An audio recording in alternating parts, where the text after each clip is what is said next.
Well, in South Dakota, the legislative session is still a few months away, but some of the priorities are already coming into focus. Among them, increasing teacher salaries. It comes at the time where South Dakota is slipping in the national rankings. Cooper Seamer joins us to explain more. Cooper? Yeah, Andrea and Bailey, that slip in national rankings, along with South Dakota ranking last in the region, is what's been driving the state's Teacher Compensation Review Board. After 3 meetings the past couple of months, they now have a list of proposals to try and turn things around.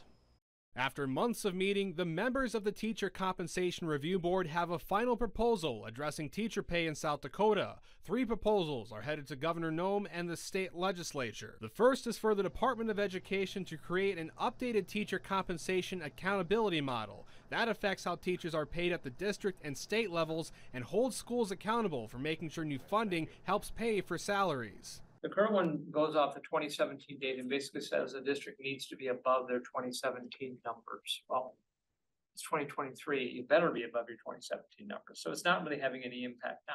The second is to recommend Governor Noem and lawmakers to monitor the impact of inflation and use that data when setting the state education finance formula. This means the board is asking lawmakers to consider rising inflation more when allocating more for education expenses, but it doesn't hold them to any action. It'd be difficult to get something like that through the Appropriations Committee. Okay. That would be that would be very taxing on the rest of the The final proposal is to add the Department of Education's GOAC performance indicators as an appendix to the report. This proposal didn't unanimously pass, but supporters argue that the state's student achievement indicators and graduation rates are tied to how much teachers are compensated.